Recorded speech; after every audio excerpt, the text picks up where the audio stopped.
I was in a spot where all of a sudden I was like in the middle of the tree, so peeking out was going to be just as bad. Yeah, I guess it's like, you're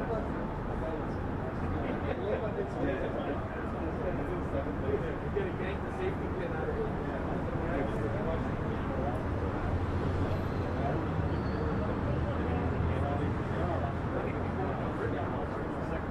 That's where it has to. Where I was, it was just like walls and glasses, windows and gone.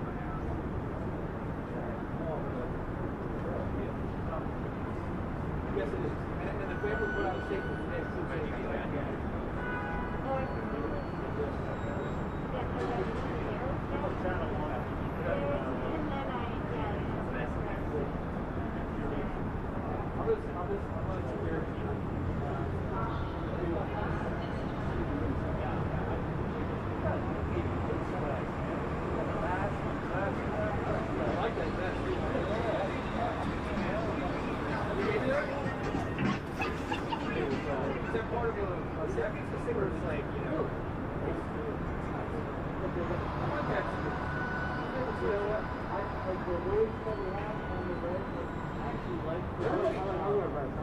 Everybody thinks we're action news anyway. We really don't have Velcro. So they like hang down and I gotta go down the hill, pick up John, but I still move around. Everybody thinks we're action news anyway, so I might as well just. When they see us, there goes that news, man. You go that way. Somebody called us Action 10 the other day. Oh, I mean, I call Action 10. I call it reaction. I got saved. It was NBC free. Well, people you say there was that news band at one station. Funny how that is going on. That's good. You're a dead ringer. Yeah, dead ringer. I would say dead ringer. Oh, you need some old man shoes. I think Claire's a little quick.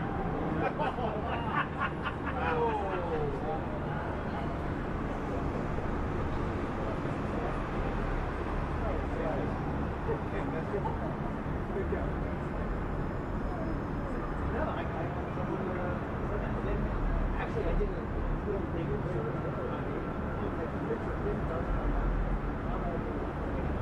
you Google yourself? We're going to go back and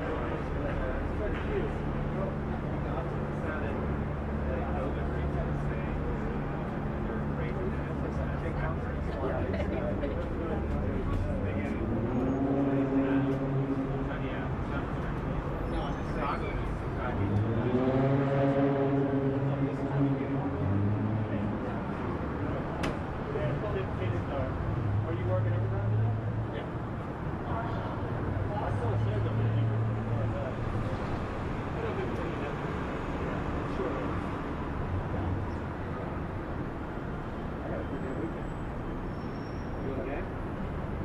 Well, I mean, I didn't know what was my bad. No, only family. What was that? Is that an argument? I got a 3-day weekend.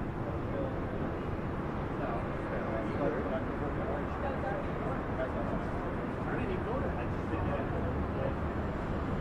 I know. I'm waking up early.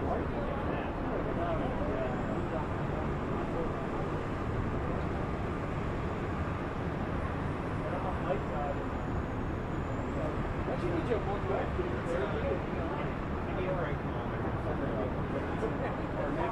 Hold the shot. Are you lying? Sit out, you pass candy, beer, a little bit further.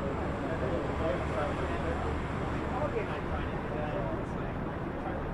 My wife will pass out candy with 7.29. And it's very fast.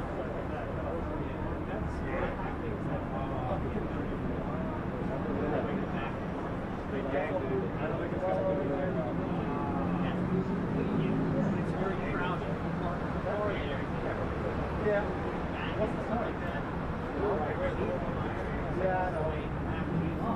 I feel like it's on this past week. Never shifted. They shifted with something this morning.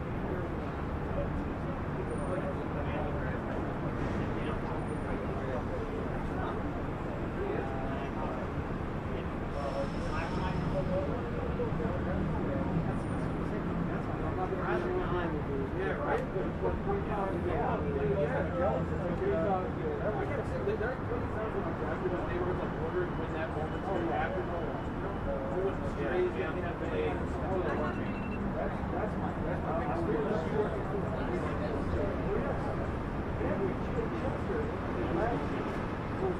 Are you gonna come with the job? How about that? Are you on vacation? We get a 9 to 7. I got one of those. Except that we got the election. Yes. Yes. I think Burger and I are both on those. Like the end of Thanksgiving.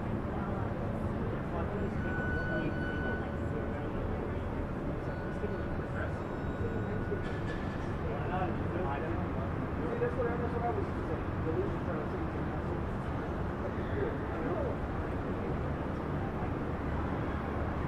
Oh, you're not 98. Right. Look at what colors down there.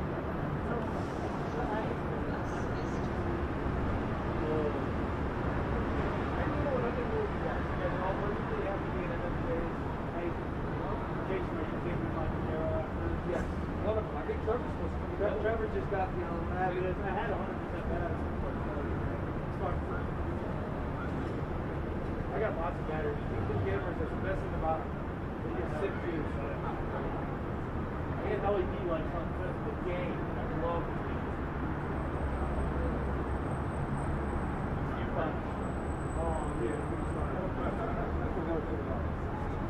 They don't tighten down with the light. Yes. I love the light. I like the game. No, yeah, the light. Maybe the 30s. I don't even go 12. What problem? Maybe I'll go to 6. I've been showing a lot of drive-in movies. It's always nice. Drive-in 4 hours. So I was up there.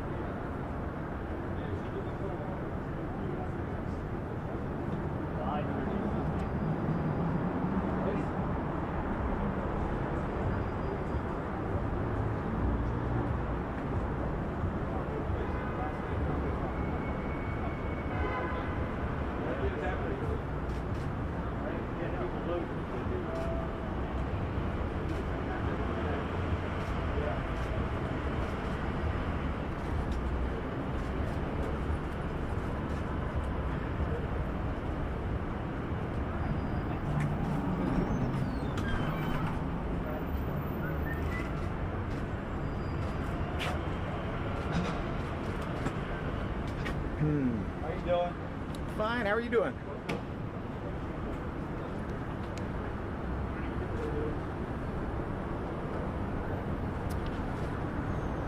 We are here to address any questions that the press may have with reference not only to the shooting that occurred in West Philadelphia, but also with reference to the arrests that have been made in connection with some of the protests and unrest that occurred after that shooting.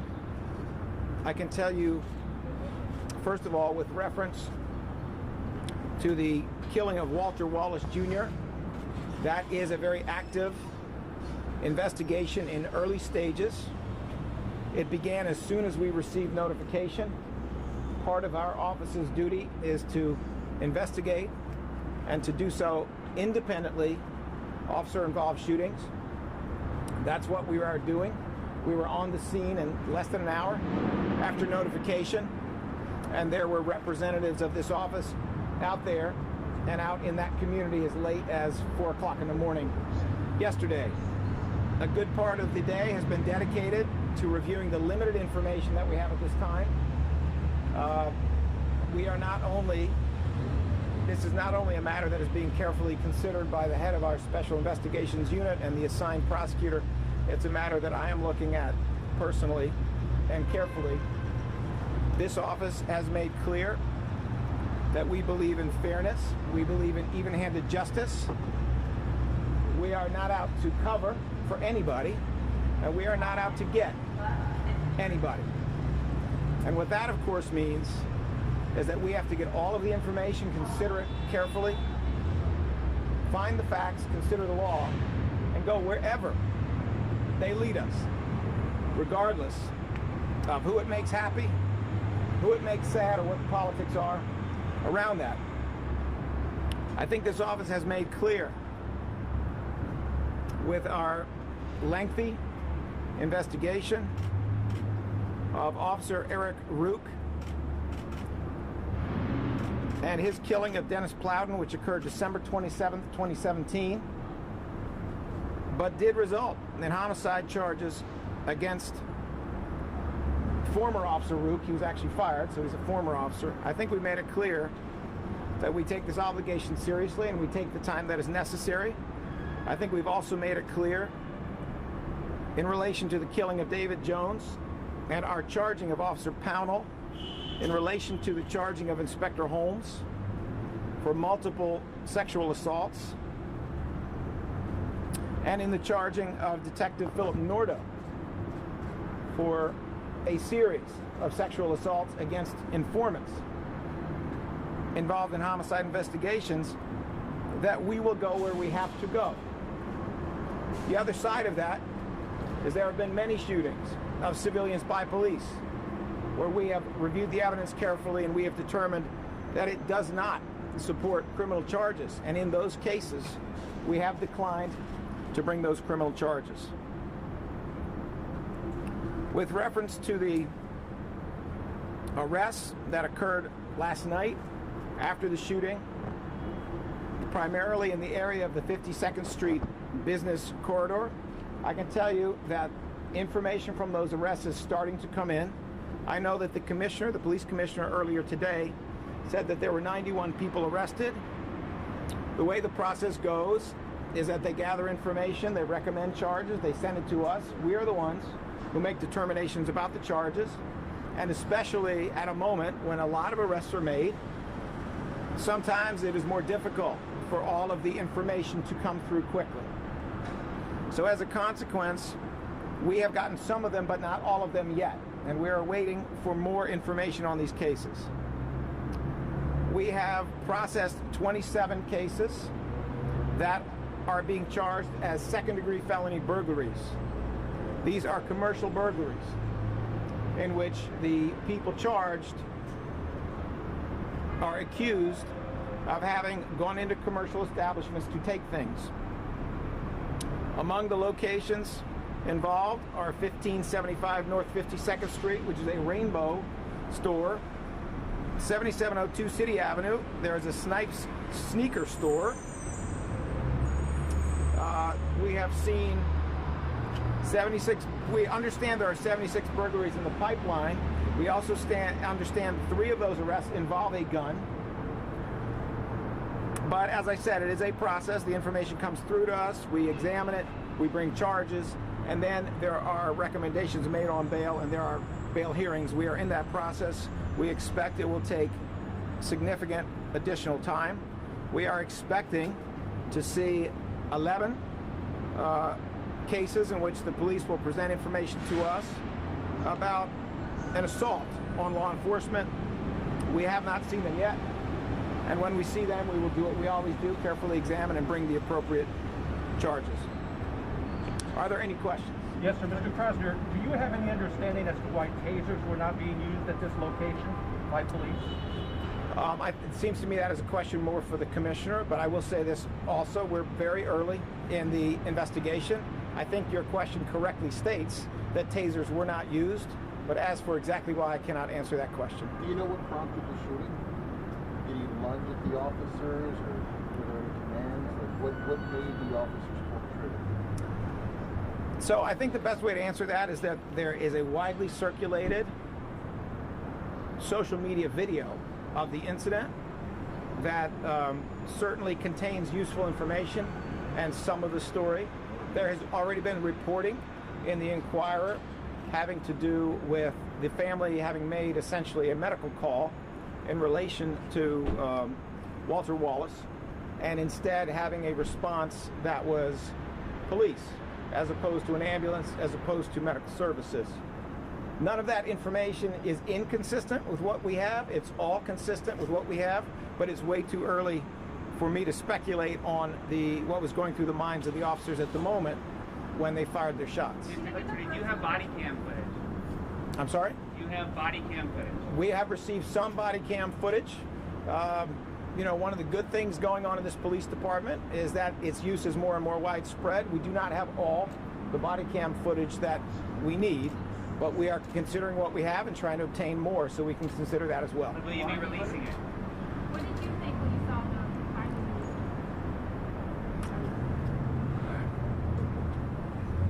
When I saw the widely released video, I thought it was concerning. I would have to agree with both the police commissioner and the mayor that it presents some very serious questions that need to be answered. For anyone who has seen it, obviously it's a little shaky, and there are some moments when the social media video is not as clear as we hope the body cam video will be. But that's part of our task. Part of our task is to make sure we don't just have some of the information, we have all of it. We don't just have some of the video, we have all of it. And we consider it very, very carefully in making our decisions. Did you review the moment that officers opened fire on the body cam footage? Have you seen that part yet? I have seen it in the social media, and we are considering we have seen it in social media, and we are considering all the body cam video that comes in. I'd say it's premature to comment on it because we don't have all the body cam video yet. What have your conversations been with the mayor and the police commissioner? Anything about de-escalation or training at this point? We haven't spoken about this yet. We've had a lot of conversations with the police about other issues that were going on last night, and also with reference to election preparation. But I haven't had the opportunity to speak in detail to the police commissioner about this incident. Yes, sir. Yes, I couldn't hear. Were there any updates regarding the officers and their positions, or their badges taken away? I couldn't hear if you said that. No, I didn't address that, and the truth is I don't know. All of that is within the control of the police commissioner, and of course everything that comes after that. But the police commissioner is the one who has some power to discipline, to suspend, to fire. That might happen? I'm not aware of her stating that, no.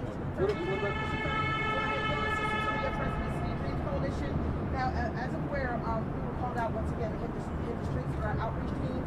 A lot of us as leaders, including myself, on our knees, still got beat up. One of my community partners, Tommy Blackball, beat up to the point he can't walk. And he's a teacher and a community leader, working with Inspector Woods as we do in West Philadelphia. Myself, on my knees, stopping a whole big raid. The cops see me do it, but got them to put the bags down. And they started charging anyways, after they were even leaving. I got on my knees with my son, put my son's head on my lap, and they still beat me with bags. How do we stop it? There's plenty of good cops out here, but there's so many bad ones that I'm ready to say F the blue. And I got plenty of good friends in blue. But all the bad ones that make it, I don't want to be bothered with them or to help the communities no more. So let me say this to you. First of all, I hear what you are saying, and I apologize to you for any violence that may have been inflicted on you by law enforcement. I appreciate If you have specifics that you would like to report to our Special Investigations Unit, G. Lamar Stewart is right there. He can connect you with the people who need to hear that information. We'll be glad to take it. On the broader question of how do we deal with this, we are in a moment of criminal justice reform in the United States. We are in a moment when everyone wants the system to be better. They want there to be appropriate, fair, even-handed police accountability. How do we do it? The first thing we do is vote. And I say that because it matters who our leaders are, both in D.C. and here. And I say it also because we actually have some things on the ballot this year that apply directly to issues of police accountability and criminal justice reform. We have matters relating to stop and frisk. We have something relating to the Police Oversight Commission. We have an opportunity right now to march.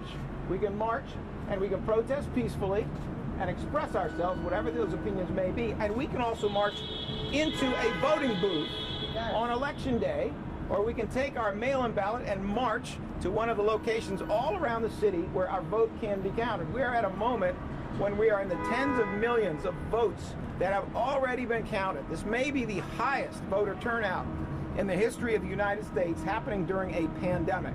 This is something constructive that we can do, and we can get other people to come out day after day after day in this one remaining week to make sure that the things that we dream about, like criminal justice reform, like even-handed treatment of a case like this, like police oversight and appropriate forms of accountability actually happen.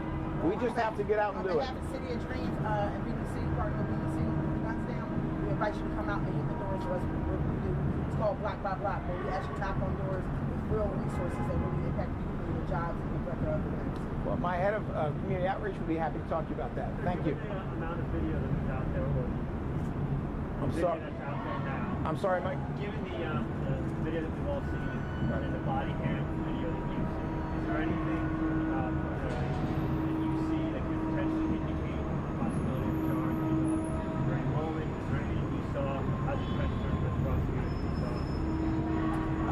As much as I would love to answer that question, I think it is preliminary and it is a little inappropriate. I got elected with the idea I would actually look at everything and try to be careful about it and not just shade this for public opinion one way or the other. There will come a time to answer that question.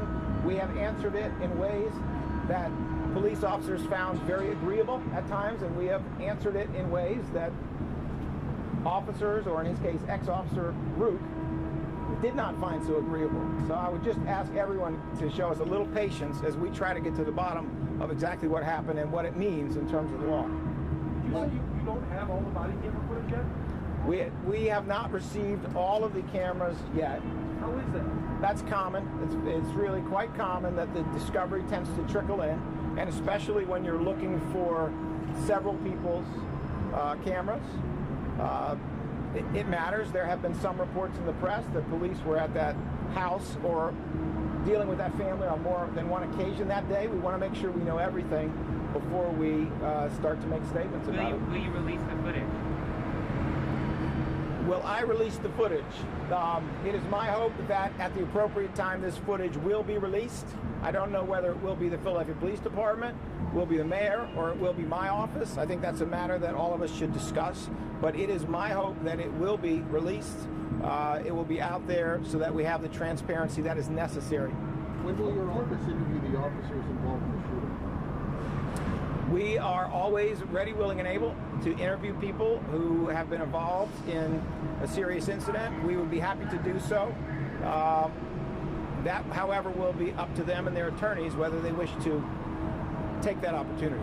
For the 27 people charged with the felony burglaries, with the looting, do you know what type of professions they face? Is it jail time or other time that you might recommend? So, your question is about the commercial burglaries that occurred in and around or nearby the 52nd Street corridor last night. In general, the maximum sentence for an F2 burglary alone is 5 to 10 years. That is very uncommonly the result, but it is a possible result for someone whose conduct is extreme or who has a long criminal record. I don't think we'll have any more specifics on those cases until we have all the discovery, know the complete criminal records on the people who are involved, if they have criminal records at all, and then we'll be in a better position to judge that. Mr. Kranser, when do you think you might have preliminary findings in the police shooting investigation?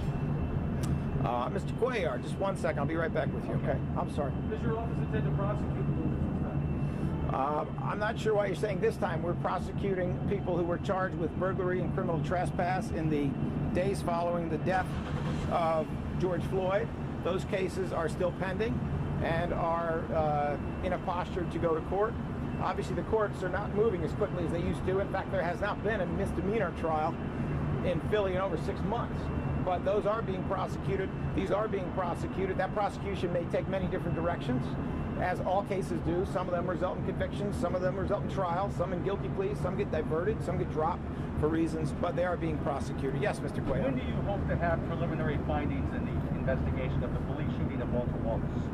We hope to know a lot more as soon as possible. There are different routes an investigation may go. Sometimes these investigations go to a determination to decline. In other words, the evidence is taken altogether. We make a determination that there's not enough evidence of a crime There may or may not be evidence of a lack of training. There may or may not be evidence of discipline or reason for firing, but that's not our department. Our department is it's a crime. Sometimes what we do is we make a decision to charge, and we're able to go ahead directly. And sometimes what we have done is we have gone to a grand jury, and we have had to present it over a period of months to a grand jury. The case involving ex-officer Rook went through a grand jury process.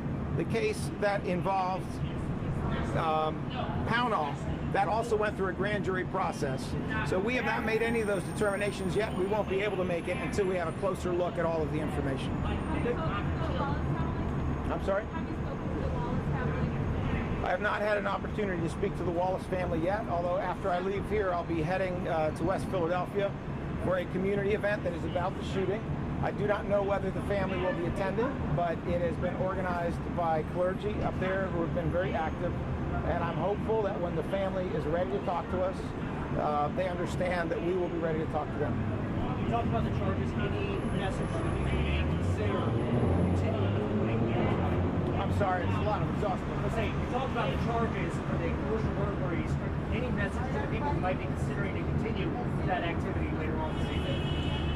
My message to people who want the world to be a better place is let us get out there and peacefully express ourselves. Let us peacefully protest, as has been done in a non-violent way historically and has resulted in great improvements in this country.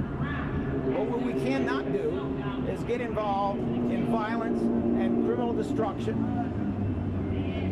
Honestly, it is not missed by me that many of the businesses owned on that 52nd Street corridor are owned by African Americans, and that it is not good for the city, nor is it good for dealing with the issues that are so raw in relation to the killing of Mr. Wallace. It is not a good thing to tear up that commercial corridor in that area. It's not what we should want. So I would ask everybody, let us do what is constructive. Let us uphold rights for people to peacefully express themselves. Let us avoid and reject violence of all types. And one of the best ways I know to do that is to vote. So thank you all. I got to get to this event in West Philly.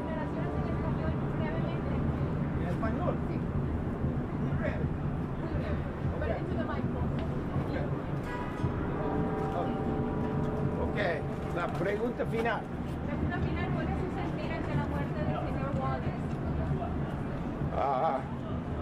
¿Cuál es mi pensamiento? Okay. Mi pensamiento sobre la muerte del señor Wallace es que es una tragedia que nos preocupa mucho como una ciudad. Hay valor en cada vida y por eso queremos saber lo que pasó, y si no hay justicia queremos venir o proseguir una falta de justicia. En este momento no sabemos suficientemente para decidir, pero cuando tenemos la información y sabemos más, vamos a decidir. Okay?